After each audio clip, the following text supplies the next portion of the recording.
जमात इस्लामी हिंद के vice president Salim engineer से पहलगाम हमले को लेकर हमारे रिपोर्टर सैयद मुबशर ने खास बातचीत की है।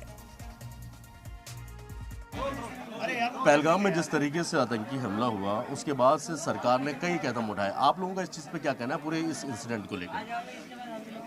देखिए, हमारा कहना यह है कि ये जो घटना हुई है इतनी निर्मम घटना है, पूरा देश इसकी मजम्मत कर रहा है। सब धर्म के लोग इसमें एक साथ होकर मजम्मत कर रहे हैं। कश्मीर के मुसलमान इस आतंकवाद के खिलाफ जो है वो एकजुट नज़र आ रहे हैं। लेकिन अभी तक हमारी सरकार जो है टेररिस्ट जिन्होंने ये काम किया है और जो लोग इसमें घटना में लिप्त हैं, जो जिम्मेदार हैं, उनके खिलाफ कार्रवाई नज़र आनी चाहिए। उनके खिलाफ अभी तक कोई कार्रवाई नहीं हुई।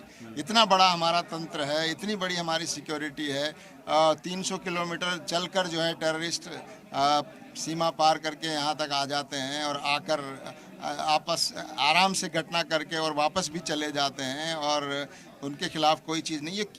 इस पूरे सिस्टम पर हमको देखने की ज़रूरत है और इसकी आड़ में जो लोग नफ़रत का एजेंडा फैला रहे हैं और पूरे देश में जो एक एकता है इस मामले में, पूरा देश जो एक है इस आतंकवाद के खिलाफ, आप उसमें भी मज़हब की बुनियाद पर लोगों के बीच दूरियां पैदा करने की जो लोग कोशिश कर रहे हैं वो भी देश के खिलाफ काम कर रहे हैं।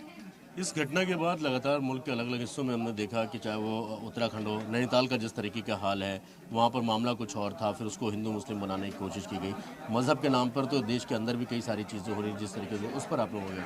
बिल्कुल, इसको हमने कड़ी शब्दों में निंदा की है और ये जो इस घटना की आड़ में या इस घटना का नाम लेकर जो लोग देश में नफ़रत का एजेंडा पैदा कर रहे हैं वो देश के खिलाफ हैं और वो देश के वो उनके खिलाफ भी कार्रवाई होनी चाहिए। बड़े सवाशिश के साथ सैयद मुबशर।